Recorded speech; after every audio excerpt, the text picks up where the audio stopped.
Good Wednesday morning, everybody. Well, at least I think it's good. We'll talk about the College Football Playoff Committee rankings coming up very soon. But first, I am Travis Gailey, and I'm joined by Aaron Little and Nash Talks Texas. This is Get Your Horns Up, sponsored by Elite Sports Memorabilia. Boys, how you doing this morning? Pretty good, man. We are getting closer to Saturday. Saturday's going to be fun. Friday night's going to be fun. Nothing is for sure after some of these CFP quotes that are coming out, but we pretty much have a quarterfinal game on Friday, which I'm very excited about, and then a lot of good stuff Saturday. So yeah, we're getting close. Yeah, this feels like a little bit of a warm up for the 12-team playoff coming up next year. You get a little bit of wild card weekend. I mean, because that's what it feels like. You have there's 4 conference or even all 5 of the conference championships are going to play a pivotal role into who ends up winding up being in the college football playoffs. So, yeah, this should be fun. Can't wait. It should be fun, but it is stressful. It is, and we'll get to it in just a second. But the Specs chat line is up and running, starting with Benny Rogers first in the house. Good morning, Benny. Good morning to you. Good luck to your Malakoff Tigers in the playoffs. Burn Orange Blood is in with his horns up, saying to hell with the CFP committee. Yep. Right there with you, Burn Orange Blood. Michael Acosta, good morning. #just win. Yeah, that's all you first. can do. Do I? You got to do that first. I mean, if you don't win, everything else, all this is hot air at that point. Exactly. Mr. Hookham, the playoff committee hates us. Yeah. He might not be Probably. wrong. Yeah, he might be right. Probably. He did have a little bit of a look on his face. Colton Button, good morning. Unk. I don't know why. Unk is Unk. I get it, because Unk calls him Cotton. He's calling us Unk. I got it. I got you. I'm with you. By the way, Sandman correcting us, and you are correct, Sandman. You're right. Big Texas is the home team, but I think they're going to be wearing icy whites because they have a choice. So yeah, I do gotta apologize because I led my co-host astray. I told them, hey, it's gonna be orange. We're the home team. We are the home team, but yeah, we get a choice. So there you go. There's a lot more in the Specs chat line. Hey, guys, if you have a question, as always, fire them off. Can't guarantee we'll get to it because we got a lot going on this morning. The only way to guarantee it, of course, is with a super chat. Guaranteed we will get to a super chat question. So there you go. We got to talk about it. Playoff committee rankings came out last night. Texas is still 7th. They still did not move up, despite the fact that Ohio State lost. OSU slotted in ahead of Texas, behind Oregon. This committee is telling Texas exactly where they think they belong. No matter what's happening, big win over Texas Tech, doesn't matter. Ohio State losing, doesn't matter. Texas would need to jump 3 spots in this final week to make the college football playoff. And it's possible. It's possible, but it's not easy. And so it's looking, I don't know. We'll see how the games play out, but it's looking more and more like Texas could get screwed here, boys. Your initial reaction? It's tough because, I still, like the scenario we've been talking about for a while now, I still think, despite everything that has been said and everything that we're about to talk about, I still think a Georgia win and a Florida State loss, I think still gets us there, but I think it is way sketchier than I did 24 hours ago. And it's not because the rankings are a lot different than what I thought they would be. It's just a lot of the quotes that are being said, like on TV and then just to the media. I'm getting kind of sketched out here is my overall thought. I think if it got down to that scenario, Florida State losing, and because at that point, Oregon and Washington, that's going to sort itself out. And Alabama would have lost. Though at that point, the only thing that you could say is Ohio State. And I'll have we'll get into that here in a second. But I think the conference championship would put us ahead of Ohio State at that point. So I'm not really that worried about it there. But yeah, this is definitely we're about to get into this. But I'm a little bit more. This is a little bit more spooky than anything else. But I would have a request for Texas fans. This Texas season this 2023 season has been very special. If we end up winning the conference championship, don't let what a bunch of athletic directors that have no part into Texas really whatsoever. Don't let them define what this season is. I think that would be nice. I don't know if I'll be able to do it, but I mean, I'll certainly have moments, but it'll suck, but it'll be treated a lot like 2008. It's still a really special season. That 2008 is the best comp that I could see. It's honestly a direct comparison right now. Yeah, it absolutely is. Except that at least in 2008 there was the three-way. You know what I mean? And this year it's like, I don't know. Honest to God, if Texas misses the playoffs, I genuinely hope, and this is not in my takes, but if Texas misses the playoffs, I genuinely hope it's because 4 teams above them are undefeated.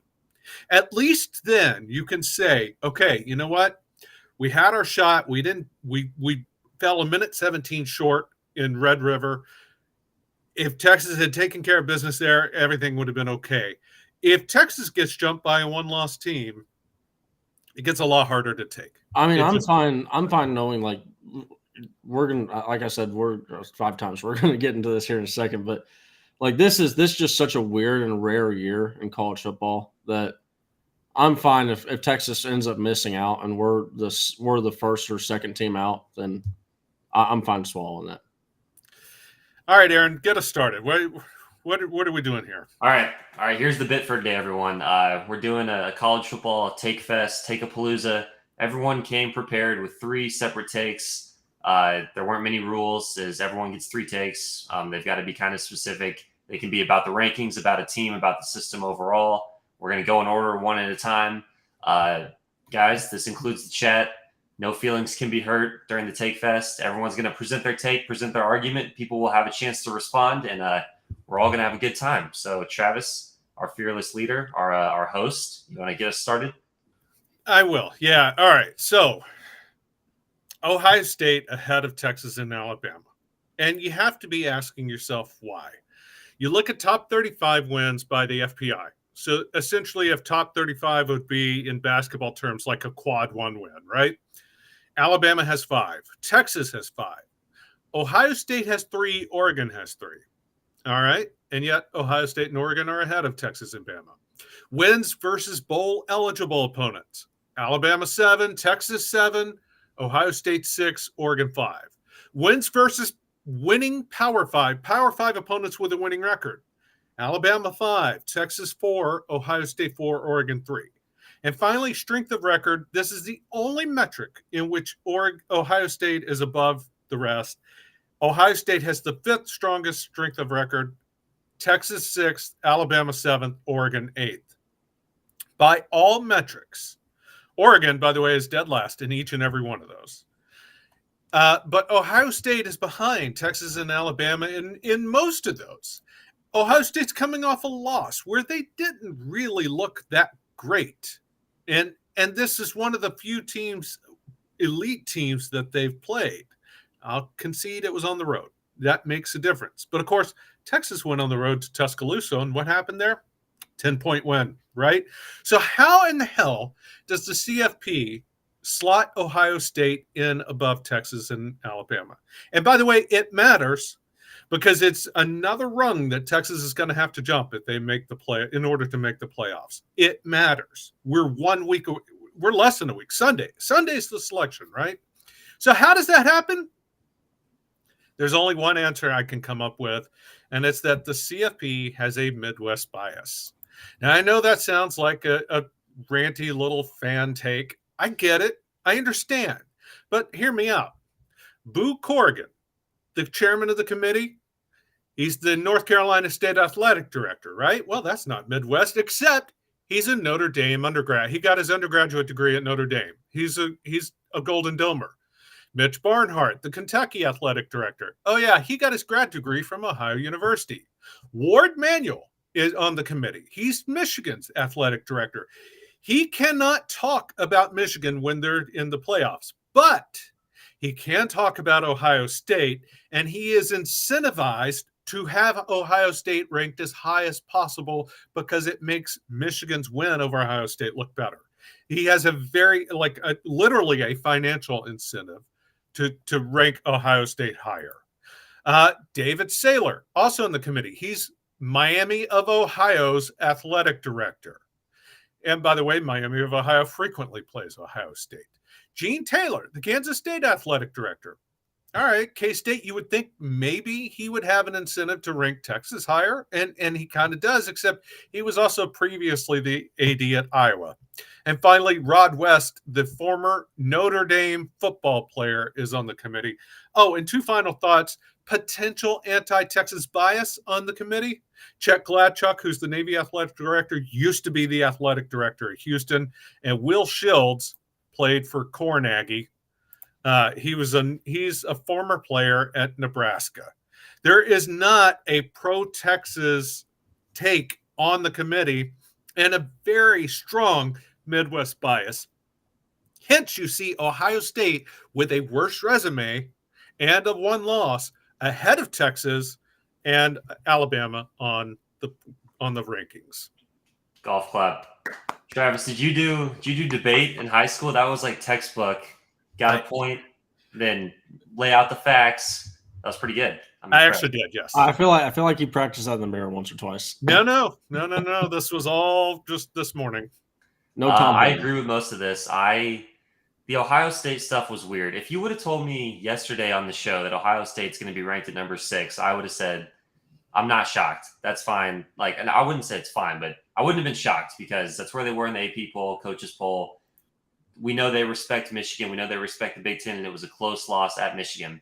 I want to bring up this tweet that this might just be me freaking out too much about one tweet, but this is the Ohio State thing that really kind of scared me. Is the chairman said to the media, you can't get much closer than 3 one-loss teams. That was Washington, Florida State, or 4 teams, I guess. Washington, Florida State, Oregon, and Ohio State. Didn't mention Texas in that quote. Didn't mention Alabama. I still think, because they talk about conference championships mattering, if Texas wins, I think they have to jump Ohio State. But just all this stuff is just kind of getting really sketchy. So, Travis, I think it's a very very valid first take that was very well presented. Well done. Thank you. I, honest to God, have no idea how they can, with a straight face, say Ohio State is as close as the rest of the teams on that list. That's shocking. So, I mean, I have kind of a rebuttal for this, and Aaron, you can go ahead and pull it up right here, because at this point, actions are going to speak louder than words, and you can say one thing, but if you go ahead and do the other thing, okay, well, then we can finally start to get an idea of what you're going to, how you're going to react and how you're going to act in the future. Well, you're saying one thing, and then you're doing another thing for Oregon versus Texas. But then you're doing the complete opposite for Oregon or for Ohio State versus Texas. You look at so resume and all that stuff, that doesn't matter when you get to Oregon versus Texas.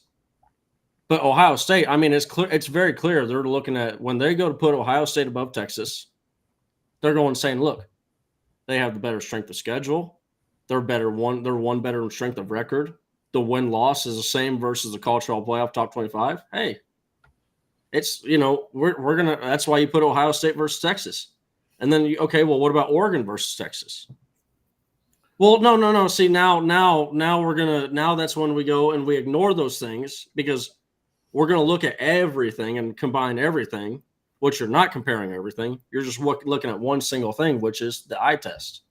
So at this point, it's the committee. There's almost, not only are their actions differing from what not only their protocols say, what their words are saying, their words coming out of their mouth.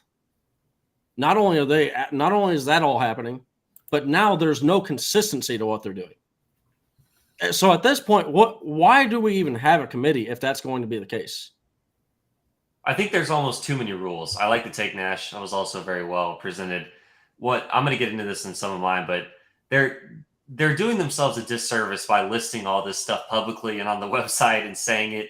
They would be better off just coming out and saying, hey, this is what we think. Some things are going to matter. It's just you have to be specific because people are going to want it to be, but they do themselves a disservice because it's hard to match up all these different things, and they make it way harder than they need to be. But yeah, no, I mean, there's been a lot of inconsistencies for sure. I mean, that's kind of the beauty and the frustration of college football, right? It's not ever an apples to apples comparison. A team running through through the SEC most years is not comparable to a team that runs through the Pac-12. Now, I think a very strong case can be made the Pac-12 stronger this year than the SEC. In fact, I wholeheartedly believe that. But it's not an apples. You need a human element to this. But it's frustrating as hell when the human element makes the wrong decision. What is clearly an obvious decision. We're not computers, right? I mean, nobody liked the BCS when it was all computers. Nobody, because it was crap. Nobody wants let's just put in the algorithm and let it spit out who we think the best team is. The quote unquote eye test has to matter, but you can't completely ignore data either. There has to be a balance. Well, and also for the bias too, you could also add in, why Oregon? Well, you look at they're citing the Bo Nix 78% completion percentage. Where was Bo Nix's last school?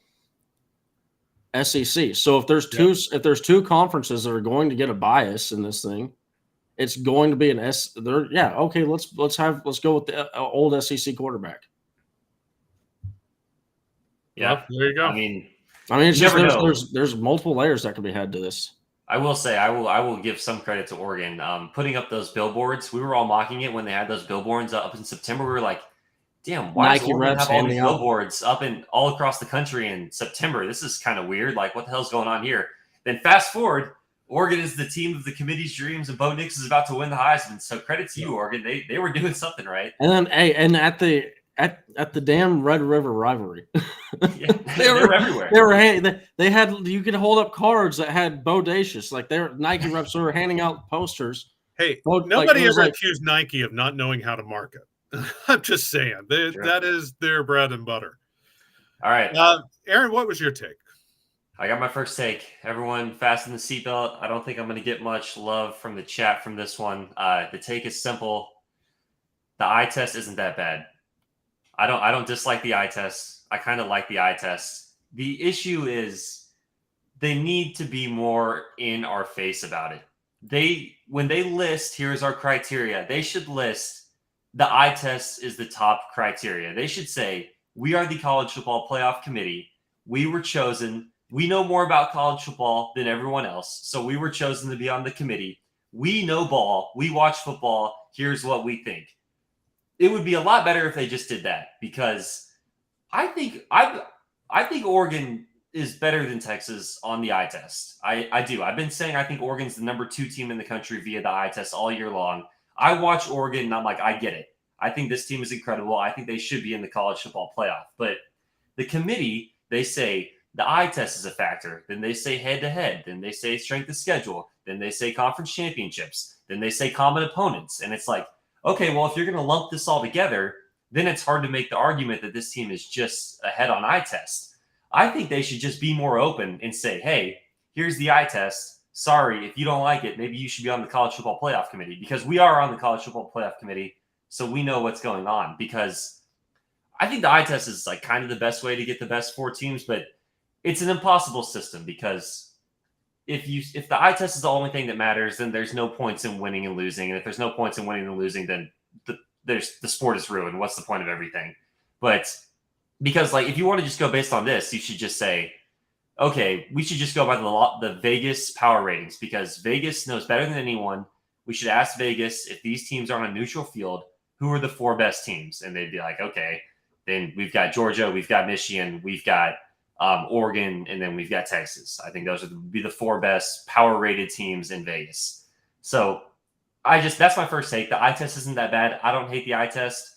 I don't have an issue with Oregon over Texas. My issue is the College Football Playoff Committee just needs to stop shying away from it and just be more in our face about saying, hey, we like the eye test. This is what the eye test is telling us. Sorry if you don't like it. I agree 100%. I know this is probably going to might shock a lot of y'all. I'm right there with Aaron. It would not upset me a lot if you just came out and said, hey, you know what? Look, facts are facts. We think Oregon's better than you right now. We think they're the better football team, so they're ahead of you. Deal with it, right? Yep. If they had said that, cool. Because you know what? Oregon, you can say all the strength of schedule, you can say all that stuff. They look like they're either number 1 or number 2 in the nation right now. There's a reason why everybody thinks that they're going to go out there and just steamroll Washington. So I'm not like I know it might shock a lot of people. Yeah, boo Nash, boo me. But yeah, I know like this might shock a lot of people that I wouldn't be entirely upset about having Oregon over Texas. And this is one of the things that upset me the most is there was multiple things that you could have said to point to say you could have gone to, okay, well, Oregon, their offense is top 5 in almost every single category that you can think of, right?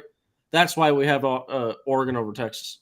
No, but instead you barely end up being able to stutter out the 78% completion percentage, which Quinn Ewers is also 11th in the nation right now. So it's not like there's a wide. And also, when you go and look at this team metrics, there's not a huge wide margin between Texas and Oregon. But I'd be fine with them coming out and just saying, hey, this is why we have them above us. But just go ahead and tell us and have your actions match your words. I'll be honest, I am not shocked that you're on board with the eye test. I am shocked that you are on board with Oregon over Texas. I think if Oregon beats Washington, which if Washington beats Oregon, then all this just settles itself out. Oregon's 2 loss. But I think if Oregon beats Washington, I don't think it's entirely crazy to sit there and say Oregon and Texas both deserve to be in the playoff. I wholeheartedly agree. I think that's the route that they should be going at, and it's just. Oh, I'm going to get there. Yeah, listen. Aaron said, "Listen, hey, here's where I am. Walk me slowly, baby." I've ranked Oregon ahead of Texas for weeks now, weeks and weeks. Okay, I'm on board with that. To David Pruitt's point, Oregon doesn't play good defense. You know what, David? The stats don't bear that out. In NCAA total defense, Texas is 27th with that incredible defense. Oregon is 15th. I think you say they don't play against good defenses. Okay, that's fine. But I don't necessarily agree with that either because Washington has a pretty decent defense. Oregon State had a decent defense. Utah has an incredible defense. Arizona has a good defense. So I don't agree with that either. And if we were talking about Vegas, Aaron brought up Vegas. I think that's a great point. You know, Georgia, Michigan, Oregon, and Texas. Out of those teams, with Texas's past defense struggles, Oregon is the only team I'd really not want to play, right? I would rather get matched up with Michigan and Georgia. I like Texas's chances against Michigan or Georgia. It's not saying they're going to for sure win, but I like Texas's chances. They match up man-to-man better with Georgia than probably any other team. Scheme-wise, they match up better with Georgia than probably any other team. I think Texas has a legitimate shot to beat Georgia if they eke into the playoffs and as a 4 seed. So I'm on board with Oregon making it. If they win Saturday, they're in. No problem. I have zero problem with that. Whoever wins that Pac-12 championship Friday is in, and I'm okay with that. Oregon is not the qualm here. It's still having Texas below teams like Ohio State. And I think the most realistic path for Texas to win a national championship would be to face, like you're saying, matchups. I mean, these would be the teams that I think that Texas would actually be able to go and stand toe-to-toe with and match up with them the best. Is get Georgia in the first round, get past Georgia, and then face Michigan in the second round for the national championship. Because at that point, you'd be facing 2 really good rushing offenses. Yeah, I agree. I would not want to see Oregon. Well, let me get to my second and thank you. I appreciate that. Let me get to my second and third points, and we'll try to compress these because we got to get through these and get to the Big 12 matchup. But that gets me to my second and third points. It was a good setup for that, Nash. Georgia has to win, period. End of story. You talk about chaos in the college football playoff committee. If Alabama wins and knocks off the 2-time defending champ who's won 34 in a row, I know Texas beat Alabama. Texas should definitely be in above Alabama, but it does set up that you're fighting through Ohio State, who is ahead of Texas for now. You're fighting through Georgia. You're fighting through Alabama. You're fighting through, That's probably it. Wait, or is there one more? Georgia Georgia and Ohio State. It would be Georgia and Alabama both with one loss, and Ohio State, and Texas has to get through all three of those. Yes, you can make an easy argument that Texas should be in, but you don't want that path. And I don't think the committee agrees with you. So no matter what you say, I don't think the committee agrees with you.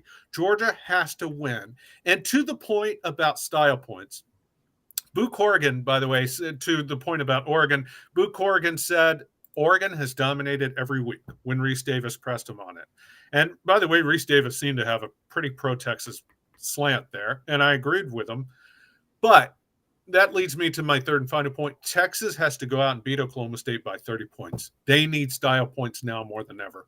They absolutely cannot just pussyfoot around and eke out a win. A win is a win. A Big 12 championship needs to be celebrated and rejoiced. But for the playoff purposes, they need to beat the crap out of Oklahoma State Saturday. I do just want to clarify on your second take, Travis, because on the doc you said Georgia's not getting left out no matter what, and then here you said Georgia has to win. So what was the actual take? It's both. Georgia's not getting left out either way, so you want them to win. So that Texas fans want Georgia to win. Texas fans want Georgia to win. At a very minimum, it eliminates a one-loss team, Alabama, from contention. Yep. By the way, same with Washington. Again, I think no matter who wins Friday is in. But Washington would eliminate Oregon from the one-loss consideration. I don't think it's as mandatory as Georgia winning. Georgia has to win as much as Florida State has to lose. You know, I don't entirely disagree because, you go with what I just said in the first thing is right now their actions are not matching their words. And their words are saying, hey, Texas, look, in a situation where Alabama beats Georgia, Texas, you're going to get in. But we'll have to that'll be just a situation where you got to wait and see. I agree because we've been saying for a while the Pac-12 championship, it doesn't really matter because whoever lost. But now, like after seeing some of these quotes about one loss Ohio State and then how close they are with Washington, it's like just root for Washington because that would be a lot cleaner. Like I'm 99% sure conference championship Texas would be above one loss Washington, but it'd just be easier if Washington just won. So yeah, that is what I'm rooting for. Even though I kind of like watching Oregon, but obviously Texas is the priority here. Nash, you ready to unleash take number 2? Yeah. So take 2, it's not really in too long, but right now with what the committee is telling us is they're about to have to take a stand on what they want the teams to do in the future for the 12-team playoff. And right now they're telling teams, hey, if you have a hard schedule, that's just only going to hurt yourself because we're not going to factor in how hard your schedule is. We're not going to have that as a thing that might help you out if you have one loss. That's not going to be something that pushes you over the edge. You're going to be behind and held behind teams that had a weaker schedule and look better. To the point that somebody had in the chat earlier, Oregon's gone and faced weaker teams. So they're going to pass the eye test a lot better versus a lot more than a Texas team would, who has played a lot more tougher schedules. So, at this point, if I was Michigan and Texas, I'd say, look, let's just mutually agree to get rid of this game and replace it with an FCS opponent. Let's get a cupcake on the schedule. Ohio State too. It's just at this point, if you're an athletic director and a coach, you'd be a fool to sit there and say, I want the toughest schedule possible. Yeah. We've got a lot of chats right now, guys. We have a lot of good chats. Maybe at the very end of the show, we'll have extra time and we can rip through a lot of these. We'll obviously get to the super chat from Major, but, we had one earlier that was like Texas should just cancel this thing versus Michigan because it's not going to do them any good going forward. And I've been on board from that from the moment Texas announced was going to the SEC. I was like, get rid of these games because I agree. Like the games will be fun. It will be fun on the show to preview the games. It will be fun to watch the games. I don't think it is in Texas' best interest to play Michigan and Ohio State and USC non-conference going forward. So yeah, or even in Michigan's best interest. This is a mutual thing where, hey, it's in both of our best interests to not play this game. Yeah, absolutely. Michigan next year, Georgia next year, Oklahoma next year. Next year is insane when it comes to scheduling. And listen, I agree with you guys. Style points matter. They're clearly telling you style points matter. So make it easy on yourself. Anwar's been making this case for years. How many, he's brought up forever that Texas hasn't gone 3-0 since 2009. Well, I mean, they finally snapped that streak, and what good did it do them? Not a lot. Well, and it's actually a real shame because you're encouraging not to have like Aaron said, we love previewing these things, right? Like these are massive matchups that forget being a Texas fan. Like if Georgia and Michigan are playing, yes, sign me up for that, right? Like I want this is what we want to see in college football. Yep. More of these home and homes where it's these, just massive powerhouses going off and clashing. The more that you tell people not to do that, the lower the ratings are going to get for the TV. It's just like this is not good for college football. Yeah. Conference realignment came about for television ratings, and television ratings are boosted when good teams play each other. There's a financial incentive for college football to want to reward teams who play strong non-conference games. And yet this committee is shooting college football in the foot by ignoring Texas's win over Alabama, one of the toughest places to win of all time. Yep. Also, the only double-digit win. Go ahead. Yep. That leads me to my second take. I'll be pretty quick with this one, but Alabama being left out with a win over Georgia would be absurd. I've been very aggressive to the chat, to a lot of people saying, if Alabama wins, they are in. I don't know what fantasy land you're living in. This is going to happen. If Alabama wins, they're in. And I've said, if that's wrong, I will take the L, but I don't think that's an L I'm going to have to take. I'm starting to get a little spooked on my stance just because of all the one-loss stuff they've been saying about all these other teams and how high they seem to have Georgia for good reason, and then Ohio State. But I still think Alabama does get in with a win, but I think if they don't get in with a win, then they have a serious gripe, because I'm one of the people that thinks a late November game should count a little bit more than an early September game. I'm not talking about like the Texas win over Bama, but I'm just saying, like, if Bama is playing this well late in the season where they go in and beat Georgia on a neutral field where Georgia is the clear number one, and like you've been talking about all these years, conference titles matter, having Alabama in or having Georgia in over Alabama after Alabama just beat them would be crazy to me. So there's been a lot of people on TV, I know Ketch has said it, that said, I think even if Alabama wins, they're not a lock. That has seemed crazy to me, but maybe it will happen. But that's my take, is it would be crazy to leave out Alabama with a win. I think it depends on how the game played out, right? I mean, because all of us came out of when Oregon went into Washington and lost, a lot of people came out of that game saying, all right, I know they lost, but I think Oregon is still the better team. Yes. You can see a case where maybe Alabama does pick up the win, but people still come out viewing Georgia as the better team. A win's got to matter. I would just think an SEC championship has to matter. Well, it would. And here's the thing too. I think that Greg Sankey would not allow that to happen, because I think if that ever happened, right?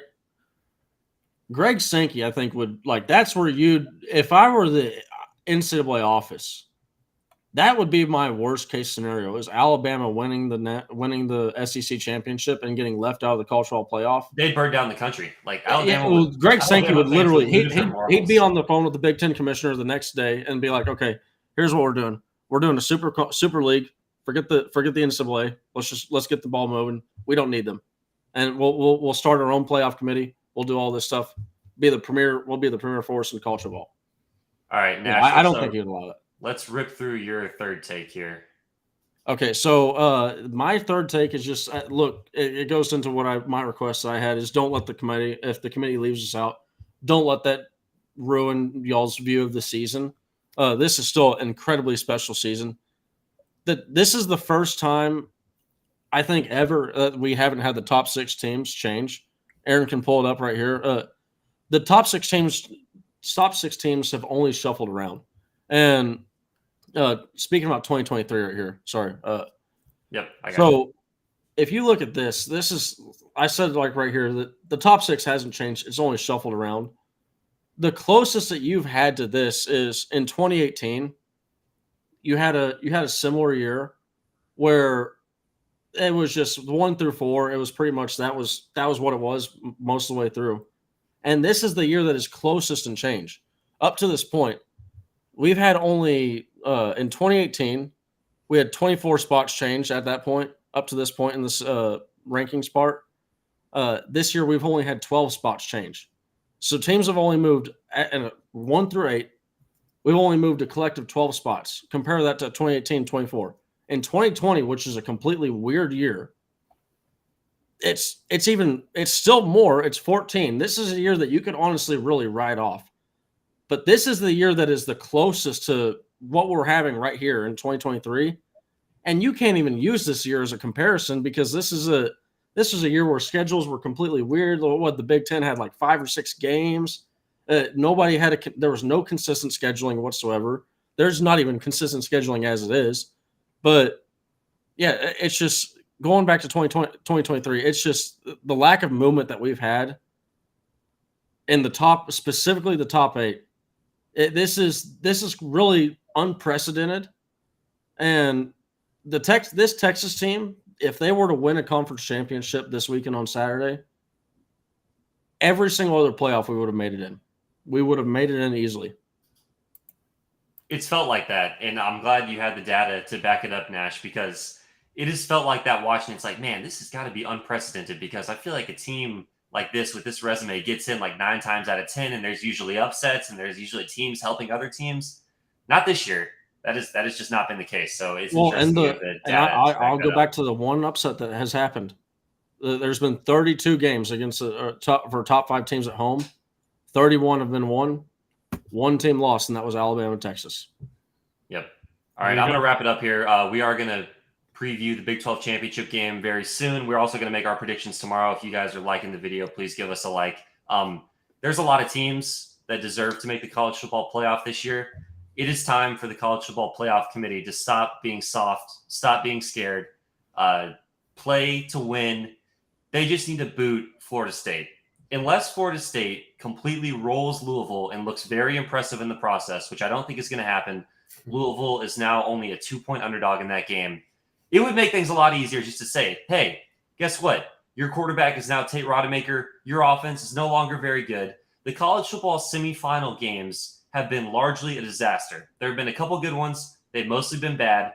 That's because the committee tries to put in the most deserving teams, even though they say they want in the best teams. If you want in the best 4 teams in December, get Florida State out of there because they're not one of the best 4 teams right now. It's not fair to the players. I hate it for the Florida State players. It's not fair to the fans. I hate it for the Florida State fans. You know what else would suck for college football fans as a whole? Watching Tate Rodemaker lose to Georgia by 24 points in a semifinal game that's not fun. So I'm sorry, it's not fair. Get mad at me if you don't like it, but just do the right thing. Just get Florida State out of here because there's a lot of actual good teams. Not that Florida State is an actual good team. It's just they're just not one of the best 4 teams right now without Jordan Travis, and it sucks, but that's the way it is. I think they should just get him out. And what are the odds that happens? I think if Florida State wins, they're going to be in. So I don't believe this is going to happen. I think that they're. I honestly do kind of agree with you, but I really do agree with the sentiment of this is football is a team sport. It's not won by one position. So I would just have, if you told me, hey, you go be the one, you just go walk in there and you go tell all the rest of the 85 dudes, you tell them that they can't get in because Jordan Travis is hurt and that they're whatever they did doesn't matter. So I would have a very hard. I'd be like, you know what? Let them play. Let them play. I just think it's slightly different this year because there's so many deserving teams. Because it's that unprecedented year that I talked about. Yep. It's like normally, like in any other year, if you have 0 losses, yes, you're in. What are you talking about? Like it's not even a debate. Yep. Except here's my argument against it, and why I disagree with you. It's not just playing devil's advocate. I actually don't agree with you. And this is why.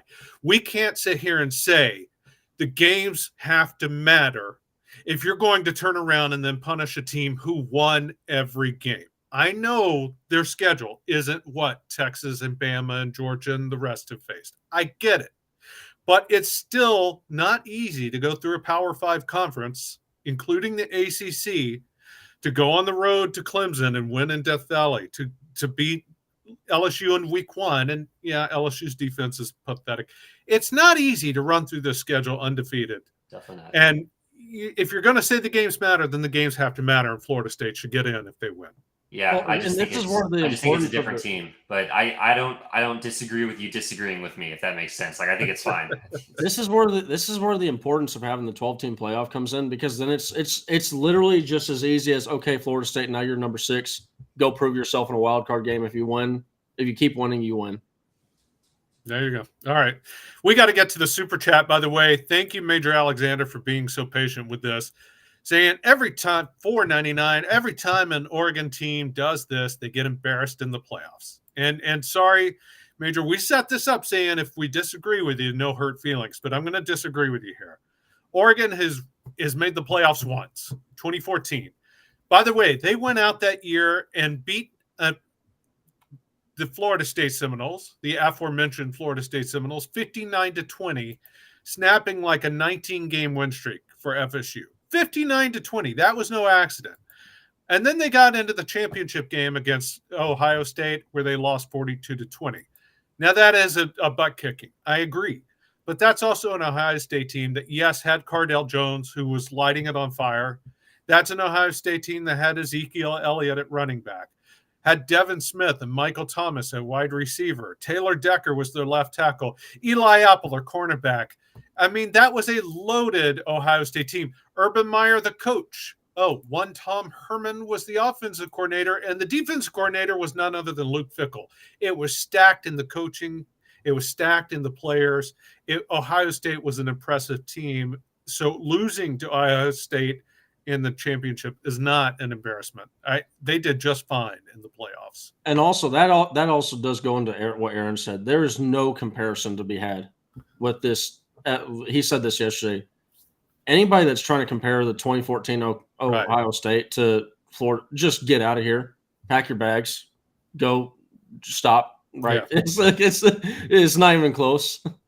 Yeah. Hey, we're going to find out with Oregon. I mean, we're going to have our picks later in the week, but this is just eyeball test for me. This is just college football playoff committee chairman Aaron Little watching Oregon and just being like, this team's good. I think they're going to roll Washington. I think they're going to be a 3 seed. I think they're going to beat Michigan. And then I might pick them in the national championship. We'll see when we get there. I don't know. I think they're legit. I guess we'll find out. I'm probably right there with you. Yep. Well, you know what, guys? Listen, before we move on, we've got to mention if you've enjoyed this, first off, please hit and give us a like. It helps us. We do appreciate it. Secondly, Texas is going to have a lot of good play coming up this Saturday, right? There's a lot to cheer for. There's a lot of good players. When we're about to preview this game, Texas outmans Oklahoma State at just about every position. And that's because there's studs all over the field. And those studs, most of them also happen to be members of the Elite Sports Memorabilia family.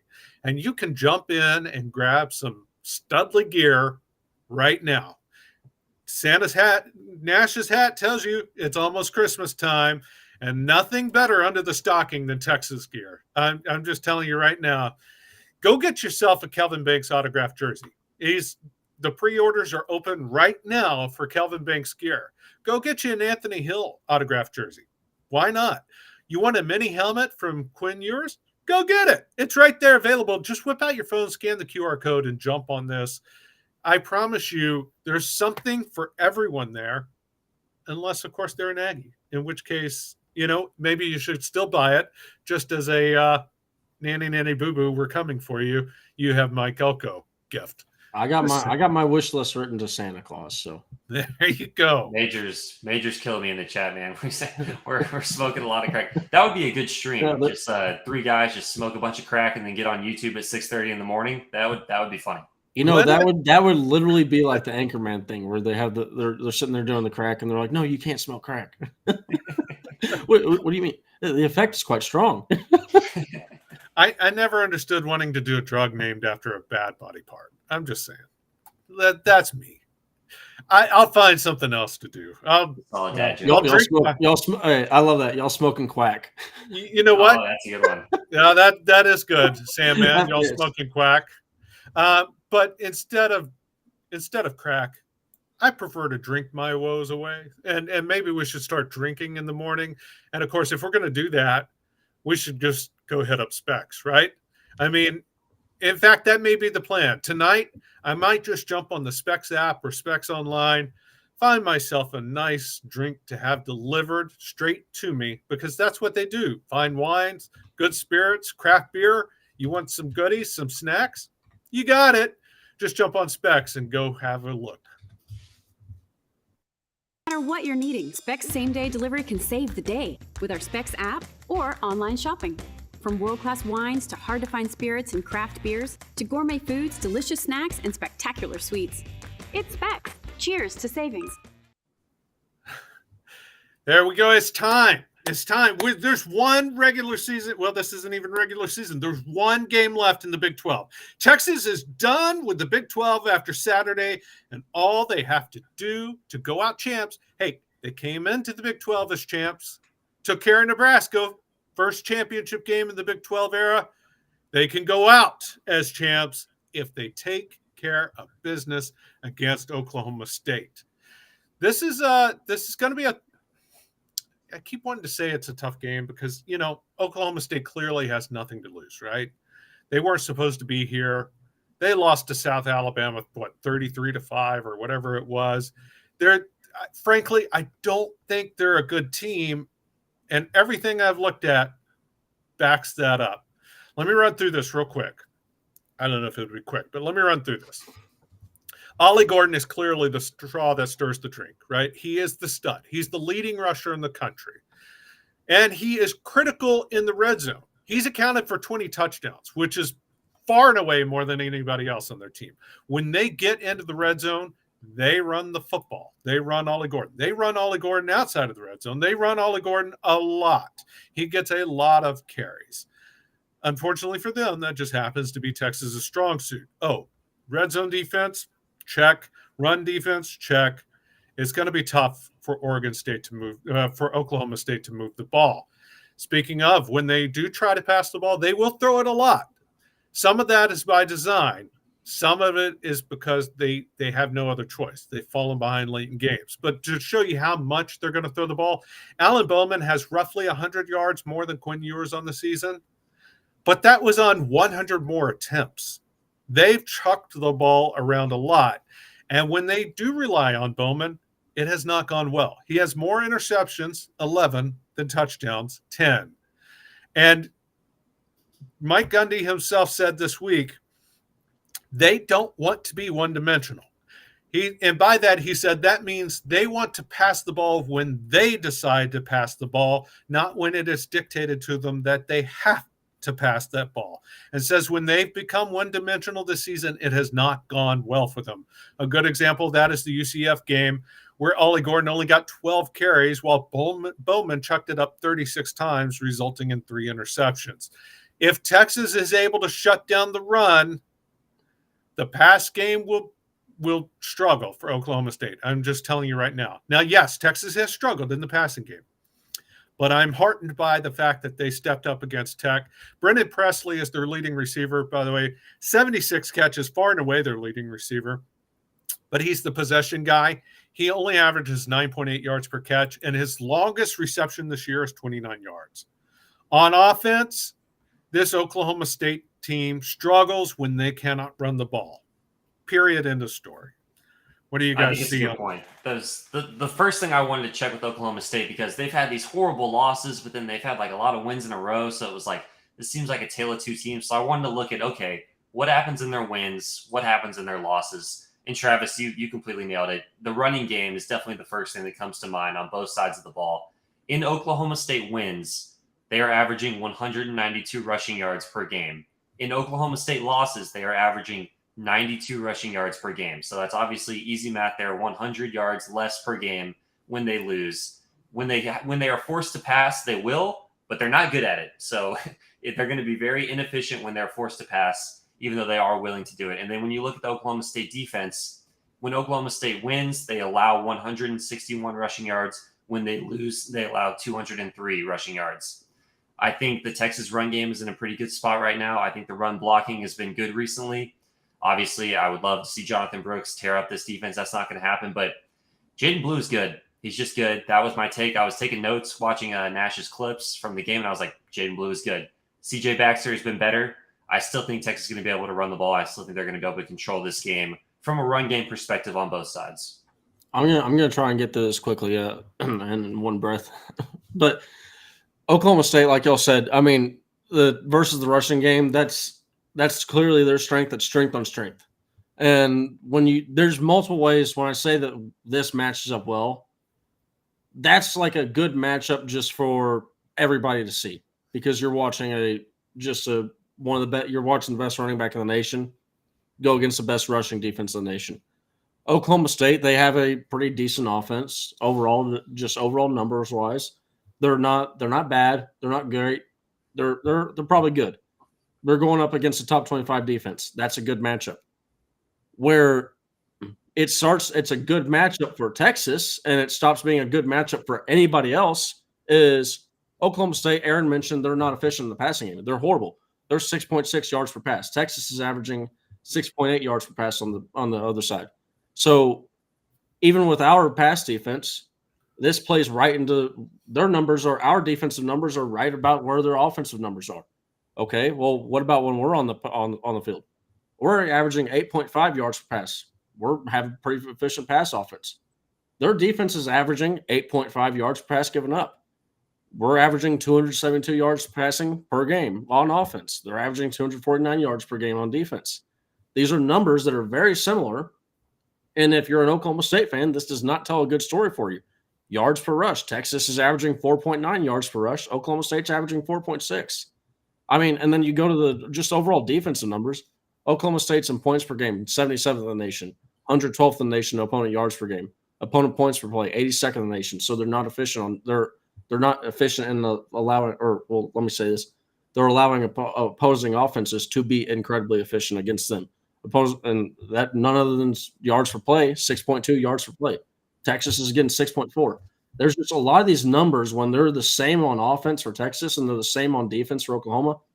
Not a good number, especially when you consider Texas and a lot of these numbers I'm listing off to you is a top 25 offense. So that means on the other side, Oklahoma State is top 25 on the other end. Yep. Yeah, to that point, Gundy himself talked about this week sitting in on the defensive meetings, and he spends more time there because he needs to get a lot of things explained to him, why they are doing some of the things they're doing, which he said were, quote, not good. And listen, but they're not good. There's no way around this. But the linebacker unit is the core of this team, the strength of this team. Number 4, linebacker Nicholas Martin is the team's leading tackler. 120 tackles on the season. That's no accident. You know, the 3-3-5 is designed to free up linebackers. But the flip side of that is that their defensive line in particular has struggled mightily. They're not getting tackles. They're not getting pressure. It's the exact opposite of Texas's D-line. They struggle. So running backs are getting into the second layer of a defense and the third layer of a defense because the safeties are right after them as far as team tacklers. Jaden Blue, if he ends up being the bell cow this week, and I'm not sure how healthy CJ Baxter is, Jaden Blue has elite breakaway speed. I agree with you on that, Chance. And if Jaden Blue gets the ball, no matter who's running for Texas, they're going to be able to get some long plays. They're going to be able to break away some big runs because this defense is bad at stopping the line of scrimmage. And then you're only one missed tackle away from breaking a 20, 30, 40, 50-yard run. I said earlier this week I felt like this was the Quinn Ewers revenge game. But the more I look at it, the more in researching it, Texas is going to have a major, major, major advantage when it comes to the run game this week. I mean, I also think I think this is a game where you look at last year, we were just dominating Oklahoma State in the run game, and Steve Sarkisian went away from it. I feel like this is also a game where Steve Sarkisian, it almost feels like he talks about how he self-audits himself every year. I feel like he went in and he said, you know what, we lost games because we were being too cute. We're passing the ball too much, and we weren't controlling the clock. We weren't controlling the possession. So we're going to go out there and we're going to run and we're going to be fit. And it's shown with we've had a consistent identity through every single game. And I feel like this is of all the games that you have, I just feel like this is one of the games that has led to that self-audit, and this could be just complete total crap coming out of my mouth, but I just feel like this is one of the games, one of the last games that you'd ever see him go, you know what, we're going to leave the run when we're wildly successful, and we're going to go right to the pass. And also, one of the things that Jaden Blue does not best, but it's one of the it's a very slept-on part of his game because he's so small. He is a very tough runner. You go look at the Iowa State runs that he had. I mean, it was 3rd and 1, 4th and 1. I mean, it was when we needed something, he was going in there, and he understands physics. Force equals mass times acceleration. I may not have a lot of mass, but I'm gonna make up for that mass by accelerating a lot. He goes in there 100%. Yeah, I mean, you look at the personnel, you look at the matchups, you look at all the stats. It all leads to advantage Texas. Texas is a big favorite here for a reason, especially in the run game, where I think the run game is going to be what decides it, which is why, like, my overall thought is just Texas just has to be prepared for a lot of chicanery. This is going to be the ultimate kitchen sink game for Oklahoma State. They might mix up what they do on defense just to throw different looks out there because why not? There's going to be trick plays. There could be fake punts. There's going to be a lot of aggressiveness on 4th down, I think. It's just being prepared and being ready to go from a Texas standpoint, which I think they 100% will be. They've done a really good job of that lately. They've said their goal all year is to win the Big 12. I think they're going to be locked in from a coaching staff perspective. I think the leaders of the team will have these guys locked in. And I think they know the importance of some style points where, yeah, like maybe in the scenario where Georgia wins, Florida State loses, you don't need style points, but style points look pretty important because I just don't know what they're going to do with Ohio State at this point. And should something weird happen in the SEC title game, then you definitely need style points to have any hope at all. The last thing I want to bring up is the red zone. I always like to look at the red zone touchdown percentage because I think that's the best stat. Oklahoma State on offense, 55.5% red zone touchdown percentage. That's only 93rd in the country. Now I know Texas, literally one of the worst red zone offenses in the country from a touchdown perspective, 130th in the country at 44%. But when you look at the specific matchup of, okay, who are those red zone offenses going to be going up against? That's the opposing defenses. And when you look at the same stat from a defensive perspective, Texas defense is number 3 in red zone touchdown percentage allowed at only 40.63%. Meanwhile, Oklahoma State defense, 97th in the country. They're allowing touchdowns in the red zone 64.29% of the time. So I don't think Oklahoma State's going to have a lot of success in the red zone unless it's like trick plays where you're just running your best 2-point conversion play every single time down there. Eventually, you'll run out of really good fancy plays, and you're just going to have to man up and win. I think Texas will man up and win. So I always like to throw those stats out there, but even there, it's advantage Texas. So, yeah, I mean, it's hard not to feel good about this game as long as Texas just does plays fundamentally sound football. And there's one last thing that I wanted to mention about this game going in is, I mean, they just came off of an emotional win. You know, being down big to BYU and coming back strong. We're in the conference championship game, right? Emotions running high. You had Ollie Gordon carrying the ball, what was it, 34 times? That's a high snap count. I mean, it's just that these are things that could end up possibly playing a role into, have going well for Texas. By the way, speaking of Ollie Gordon, one of the most interesting things in Gundy's presser this week is he mentioned Gordon got a scholarship offer from Texas right before the signing day. So these are we talk about the emotional element. OSU is going to be ready. These are kids that have been snubbed and Ollie Gordon was almost a top 100 player in the country in Rivals. Like he was 105 or something like that. 4-star, clearly a very good player. And he doesn't get a scholarship offer until the last minute. Okay, let's also be honest. We had Bijan Robinson. We already had Jaden Blue on. Right. My point is, these are. I'm not saying they shouldn't have offered them sooner. What I'm saying is, these are players that are going to carry that chip on their shoulder. Now, having said that, you think Texas isn't ready? Texas is ready for these guys. They want revenge for last year. just like they wanted revenge for Texas Tech. And they did want revenge for Tech. David Benda mentioned it again this week, how sweet it was to get that revenge against Tech. They're carrying that forward this week. We've already seen Byron Murphy talk about, retweet saying, all right, 11 a.m. We've already seen Tavondre Sweat talking about Ollie Gordon saying, all right, they've got plans for him. Just check in at 11 a.m. They're ready.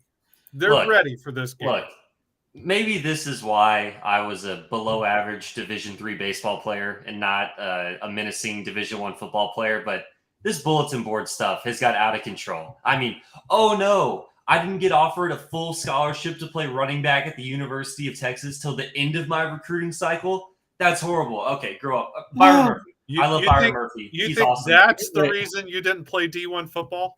I'm starting to think so, because these guys take things very personally. Look, Byron Murphy, we talked about it yesterday.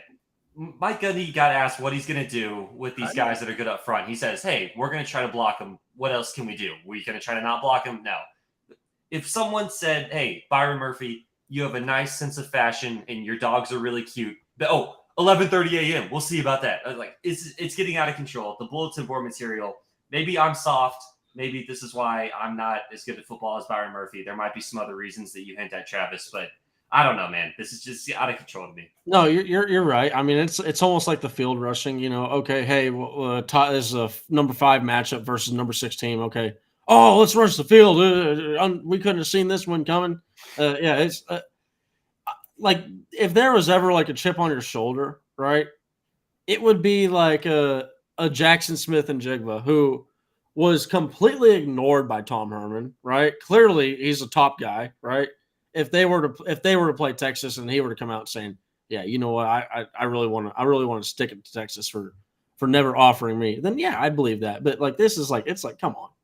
Well, Ollie Gordon can make the same case. I mean, this is look.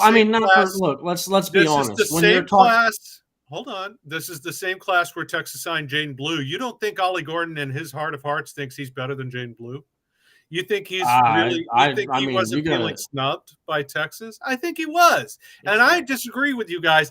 I think anything that gets you ready for this game, whatever you have to do, even if you have to fake it until you make it, you do it. So if that means saying, "Hey, we're going to block you," and you take offense to that, good, do it. I think whatever you going need to help to them do out. To get ready up for this game. Extra day of rest. We got 1 extra day of rest in Oklahoma State. Oh, that helps too. By the way, that does help. Hey, the big boys up front, they're going to want it. And Aaron, I believe in you. I believe if you could have mustered up a little more anger, there's no doubt you could have been playing alongside Byron Murphy. That's all it was. I just didn't have the right mentality. It wasn't the fact that like I couldn't touch my toes or really even come close, or that I was one of the slowest people I've ever met. It was that. That makes sense. Yeah. No, it's just you could have been that little old ant. You could have been Ethan Burke, man. Come on. I would have liked to be a punter. I think a punter would be a fun job. That's the best gig in football. That much blame. That's the best gig in football. There's very little pressure. I'll say this: spoken like a true pitcher only. True. I know, like, spoken like a true pitcher. Say, I want to. Man, being a kicker sounds fun, dude. Exactly. I want to be a kicker. I was a pitcher only. I did not have to do anything in practice. I just stand there. I field a couple ground balls, throw a bullpen, and then go stand on the warning track. If I was a punter, I just go off on my side field, punt some footballs. That's it. Yeah, coach, getting in practice, getting it in. See you guys later. Have fun squatting 400 pounds. Listen, guys, we do have to wrap this up, but please do us a favor and hit that like button. And you're also going to want to subscribe to the channel. We got a lot of great shows coming up. It's Wednesday. That means we've got Almar's Old Fashioned Sports Show coming up next. That means we've got House Divided with Jeff Ketchum and Chad Hastings coming up a little later. That means we have Football with Friends with Alex Dunlap, who released his final end-of-season defensive deep dive reports and is working on the offense. Lots of good things to say about Tavondre Sweat and Byron Murphy and Anthony Hill, by the way, having career years. And then, of course, being Wednesday, Survivor Day, that means we've got OB Outsiders tonight. So there is a lot of good football talk coming your way. It is championship week. No matter what happens with the CFP people, winning a Big 12 championship matters. It's time to get up, get motivated. You think Oklahoma State has a wrong shade of orange? Get mad. Show your war face. Get in there and get ready. We expect to see you right back here tomorrow, by the way. We're going to do our picks for the game.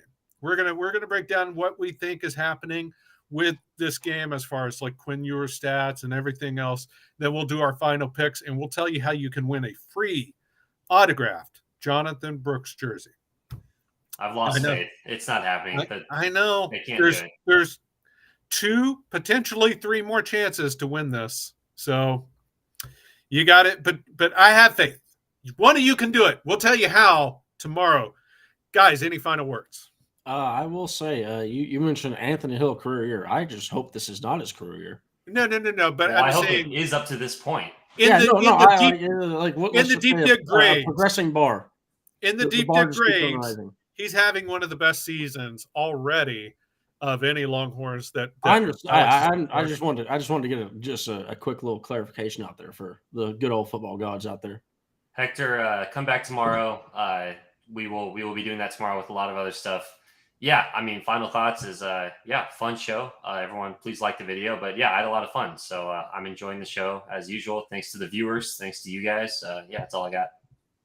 All right, I'll echo those sentiments on the way out. Thank you, each and every one of you, for tuning in. If you're watching us on delay, that's okay. It still counts. We appreciate you taking the time during your day, no matter when it is, whether it's live at 6:30 in the morning or later in the day. And if you have friends you want to share this with who they can catch up, that would be nice too. We appreciate that as well.